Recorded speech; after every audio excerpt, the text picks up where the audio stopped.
دلوں کو مستفید فرما رہے تھے جناب مرزا ماموں صابر حسین مغل صاحب، آپ کی نعت کے دوران جلوہ گر ہوئے۔ ہمارے ہر دل عزیز دوست جو ہر سال کی طرح ہمارے ساتھ معاونت کرتے ہیں، چاہے وہ قدمی ہو یا درمی ہو، جناب بھائی خرم شہزاد مدنی صاحب محلہ عیدگاہ سہاوا، اور آپ کے ساتھ محمد رضوان جانی، اللہ تبارک و تعالیٰ آپ کو دونوں جہانوں کی عزتوں سے نوازے۔ اب میں خطاب ذیشان کے لیے ملتمس ہوں قبلہ استاذی مکرم حضرت علامہ مولانا حافظ وقاری محمد مرسلین صاحب سے آپ اپنے خطاب ذیشان سے ہمارے دلوں کو مستفید فرمائے۔ نعرہ تکبیر، نعرہ رسالہ، نعرہ تحقیق، نعرہ حیدری، نعرہ غوثیہ، تاجدار ختم نبوت۔ ان اللہ وملائکتہ یصلون علی النبی یا ایھا الذین آمنوا صلوا علیہ وسلموا تسلیما۔ تمام احباب روشنی پڑھیں الصلاۃ والسلام علیک یا سیدی یا رسول اللہ وعلی آلک واصحابک یا سیدی یا حبیب اللہ۔ یا رب بالمصطفیٰ بلغ مقاصدنا واغفر لنا ما مضی یا واسع الکرم۔ وہ جو نہ تھے تو کچھ نہ تھا، وہ جو نہ ہوں تو کچھ نہ ہو، جان ہے وہ جہان کی، جان ہے تو جان ہے۔ بلغ العلا بکمالہ، کشف الدجی بجمالہ، حسنت جمیع خصالہ، صلوا علیہ وآلہ۔ نہایت واجب الاحترام پیر طریقت راہب شریعت حضرت پیر سخی کڑے والی سرکار، ہمارے سروں کے تاج، اور تمام دور و نزدیک سے آئے ہوئے علماء کرام، سرحان مصطفیٰ اور عاشق رسول صلی اللہ علیہ وسلم، تمام احباب کو السلام علیکم ورحمۃ اللہ وبرکاتہ۔ چند لمحات ہیں، کوئی لمبا چوڑا خطاب نہیں ہے، بس یہ یاد رکھیں کہ زندگی بھی رسول اللہ صلی اللہ علیہ وسلم سے ہے اور موت بھی آقا کریم علیہ السلام سے ہے۔ بالکل سر کے بالوں سے لے کر پاؤں کے ناخنوں تک جتنا ہمارا جسم ہے یہ صدقہ ہے آمنہ کے لال کا۔ بالکل یہ یاد رکھیں، بالکل اپنا عقیدہ، یہ جو دور ہے یہ فتنوں کا دور ہے۔ سورہ نون کی پہلی جو 10 آیات ہیں، یہ میرے رب نے رسول اللہ صلی اللہ علیہ وسلم کے وہ معاملات، جب ایک خبیث کھڑا ہوا بارگاہ مصطفیٰ کے اندر، اس نے طرح طرح کی باتیں کی میرے آقا کے بارے میں، تو دل دکھایا میرے نبی کا، تو رب نے کیا فرمایا؟ نون والقلم وما یسطرون ما انت بنعمت ربک بمجنون وانک لعلی خلق تمام آیات میں فرما کے 11ویں آیت کے اندر فرمایا وعدل بعد ذلک زنین، اے میرے محبوب اس کے بک بک کرنے پہ نہ جائے۔ اصل وجہ یہ ہے کہ یہ حلال کے نطفے سے آئی نہیں۔ حلالی بندہ کبھی رسول اللہ کا گستاخ نہیں ہو سکتا۔ حلال کے نطفے سے پیدا ہونے والا بندہ کبھی رسول اللہ سے غداری نہیں کر سکتا۔ الحمدللہ ہم حلالی ہیں، حلالی باپ کی حلالی اولاد ہیں، حلالی ماں کی حلالی اولاد ہیں، زندہ ہیں تو ہر وقت یہی کہیں گے لبیک یا رسول اللہ۔ ہاں، اور یہ جو بابا ویل چیئر پہ بیٹھ کے ہمیں بتا کے گیا ہے نا، لبیک لبیک لبیک یا رسول اللہ، 3 مرتبہ لفظ لبیک۔ میری ملاقات ہوئی، وہاں کافی علماء بیٹھے تھے، تو ایک نکتہ وہاں پہ یہ اٹھا کہ یہ بتائیں کہ یہ 3 بار لبیک لبیک لبیک کا لفظ کیوں ہے؟ تو آپ نے فرمایا پہلی بار جو لفظ لبیک ہے اس کا مطلب یہ آقا میں، میری اولاد، میرا مال، میری جان دنیا میں بھی آپ کے لیے حاضر ہے۔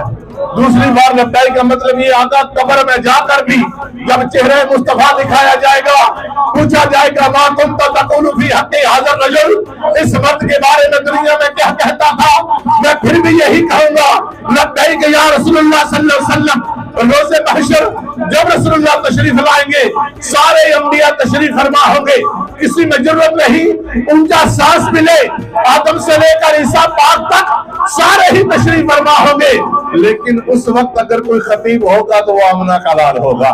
ہاں، کسی کی ضرورت نہیں ہوگی وہاں اونچا سانس ملے، سارے اس سر کو جھکا کر کھڑے ہوں گے، اور پھر اگر وہاں کوئی بولے گا تو وہ حلیمہ کا پیارا بولے گا۔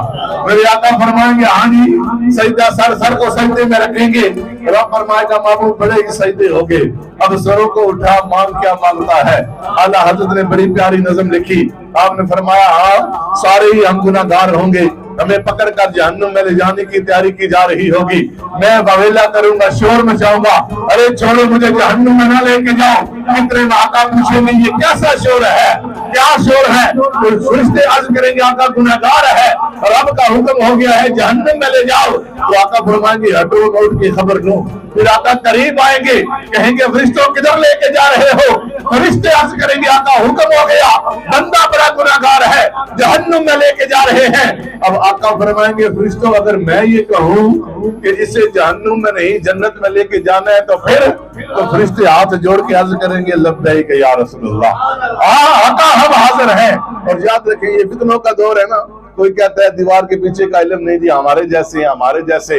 تو میاں صاحب نے نچوڑ نکال کے رکھ دیا، آپ نے فرمایا قدر نبیدہ ایک ہی جانن، دنیا دار کمینے قدر نبیدہ جانن والے سو کے وچ مدینے، زیرا زبرا شدہ مدہ شان نبی چاہیاں، آما لوکاں خبر نہ پائی خاصا رمضاں پائیاں۔ اور پھر اگلی بات میاں صاحب نے نچوڑ نکال کے رکھ دیا، آپ نے فرمایا خاصا دیگر آما آگے نہیں مناسب کرنی، مٹھی کھیر بقا محمد کی کتے آگے درمی، قدر بھلادا بلبل جانے صاف دمارا والی، قدر بھلادا گرج کی جانے مردے کھامن والی، قدر یوسف دا معلوم ہویا بھائیاں مصر گیا نو، قدر نبی دا معلوم ہو سی قبرہ وچ پیانو۔ یہ جو پہلے سوال ہے نا جی من ربو کا من دینوں کا من نبی ہو، میں تو عرض میں نہیں جاؤں گا، نہ کسی بات کو چھیڑوں گا، وقت بڑا کام ہے، سرکار جی کے ساتھ ہم نے آگے بھی سفر کرنا ہے تو وقت بڑا قلیل ہے، تو بس میں اشارتاً یہ عرض کرتا چلوں، یاد رکھیں دنیا ہو قبر ہو حشر ہو، بیڑا اسی کا پار ہونا ہے جس کے ہاتھ میں دامن مصطفیٰ ہونا ہے، جس کے ہاتھ میں رسول اللہ کا دامن ہونا ہے، بیڑا اسی کا پار ہونا ہے۔ اللہ تعالیٰ حاجی صاحب کے گھر پر اپنی رحمت و برکتوں کا نزول فرمائے، ان کے صاحبزادگان ہر سال یہ اہتمام کرتے ہیں اور یہ بڑا اہتمام الحمدللہ۔ اور یاد رکھیں جہاں ذکر مصطفیٰ ہوتا ہے وہاں اللہ کی رحمتوں کا نزول ہوتا ہے۔ ہمارا عقیدہ اور ایمان یہ ہے الحمدللہ ثم الحمدللہ، یہ سارے ہی بڑی عزتوں کے لائق ہیں۔ اور یاد رکھیں یہ جو ہوتا ہے نا جی پیمانے خصوصی فلاں فلاں، وہ بندہ سارے ہی خصوصی ہوتے ہیں جو میرے نبی کے ذکر میں آ جائیں۔ ابھی مرزا صاحب فرما رہے تھے نا محبوب کی محفل کو محبوب سجاتے ہیں، آتے ہیں وہی جن کو سرکار بلاتے ہیں، بلاوا نہ ہو تو کسی کے گھر کو جا سکتا ہی نہیں۔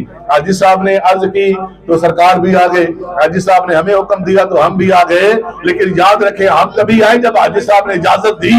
نمازی کہتا ہے جی کپڑے پلید ہو گئے نماز نہیں پڑھ سکتا، میرا بدن ناپاک ہو گیا، ہمارے استاد فرماتے تھے کپڑے پلید ہوتے ہیں عورتوں کے، یہ بہانے ہیں نا جی۔ اصل وجہ یہ ہے رب چاہتا ہی نہیں کہ تو اس کے گھر میں آئے اور اس کے اپنی پیشانی کو لکھے سچ زمین پر، رب کی عطا ہی نہیں ہے۔ یہی معاملہ میلاد مصطفیٰ کا ہے، آتا وہی ہے جسے آقا کی اجازت ہوتی ہے، ہاں جی صلی اللہ کے درود وہی پڑھتا ہے جسے آقا کی بارگاہ سے اجازت ملتی ہے، گنبد حضرہ سے یہ بلاوا لگتا ہے، ہاں یہ میرا غلام ہے، یہ کھڑا ہو کر میری نعت پڑھے گا۔ حضرت حسان نے منبر لگا تھا، رسول اللہ تشریف فرما تھے، ارزقی وَأَحْسَنُ مِنْكَ لَمْ تَرَ قَطُّ عَيْنِي وَأَجْمَلُ مِنْكَ لَمْ تَلِدِ النِّسَاءُ خُلِقْتَ مُبَرَّأً مِنْ كُلِّ عَيْبٍ كَأَنَّكَ قَدْ خُلِقْتَ كَمَا تَشَاءُ۔ آقا آپ جیسا حسین تو میری آنکھ نے دیکھا ہی نہیں ہے، آقا دیکھتے کیسے؟ آپ جیسا حسین تو کسی ماں نے جنا ہی نہیں ہے، کأنک قد خلقت کما تشاء۔ آقا آپ کو آپ کے رب نے ایسے بنایا جیسے آپ چاہتے تھے۔ تو میرے نبی نے یہ نہیں کہا کہ آسان شرک کر رہے ہو، بدعت کر رہے ہو، کفر کر رہے ہو، بلکہ میرے آقا نے مزمل والی چادر اتاری اور حضرت حسان کو تحفہ عطا فرمایا۔ نعتیں پڑھنا، نعتیں سننا یہ رسول اللہ صلی اللہ علیہ وسلم کی ادا بھی ہے، میرے نبی کی سنت بھی ہے۔ بالکل جب تک زندہ ہے میلاد مصطفیٰ کے آمد مصطفیٰ کے چرچے کریں گے، نثار تیری چہل پہل پہ ہزاروں عیدیں ربیع الاول سوائے ابلیس کے جہاں میں، سبھی تو خوشیاں منا رہے ہیں۔ وقت ہوتا تو بہت کو چھیڑتے، لیکن مختصر یہ ہے بزرگو دوستو، یاد رکھیں اپنے ہاتھوں سے دامن مصطفیٰ چھوٹنا نہیں چاہیے۔ لاکھ کچھ چورن بیچے، میں جی ہمارے جیسے تو نور نہیں تو بشر نہیں تو بڑے بھائی تو یہ تو فلاں، بات ایک ہی ہے، کائنات کے اندر رب کے بعد اگر کوئی افضل و اعلیٰ ہے تو وہ محمد رسول اللہ ہے۔ سب سے اولیٰ و اعلیٰ ہمارا نبی، سب سے بالا و اعلیٰ ہمارا نبی، دونوں عالم کا دولا ہمارا نبی، اپنے مولا کا پیارا ہمارا نبی، کون دیتا ہے دینے کو منہ چاہیے دینے والا ہے سچا ہمارا نبی۔ اللہ پاک ہم سب کی حاضری کو قبول فرمائے، میرا مولا حاجی صاحب کے والدین کے درجات میں بلندیاں عطا فرمائے۔ جی سرکار اور اللہ تعالیٰ آقا کریم علیہ السلام کا صدقہ ان کے گھر کو امن کا گہوارہ بنائے اور اپنی شان کریمہ کے مطابق انہیں اجر عطا فرمائے۔ آج شام انشاءاللہ نماز مغرب کے بعد نماز عشاء تک ہماری جو مسجد ہے جامع مسجد الحمدللہ، تو یہاں پہ ہم نے جمعہ بھی شروع کر لیا ہے۔ تمام احباب کو یہ بھی دعوت دی جاتی ہے کہ جمعہ المبارک ہماری مسجد میں ہوتا ہے، تشریف لائیں، 1:30 بجے نماز جمعہ کا ٹائم ہے۔ اور آج شام انشاءاللہ شام کی نماز سے نماز عشاء تک محفل میلاد مصطفیٰ صلی اللہ علیہ وسلم کا انعقاد کیا گیا ہے۔ لنگر کا بھی وسیع انتظام ہے۔ تمام دوستوں احباب سے گزارش ہے شرکت فرما کر ثواب دارین حاصل کریں۔ انشاءاللہ پیر و مرشد صدارت فرمائیں گے اور خان حضرات بھی ہوں گے۔ الحمدللہ بہترین پروگرام ہے، تمام دوستوں احباب شرکت فرما کر ثواب دارین حاصل کریں۔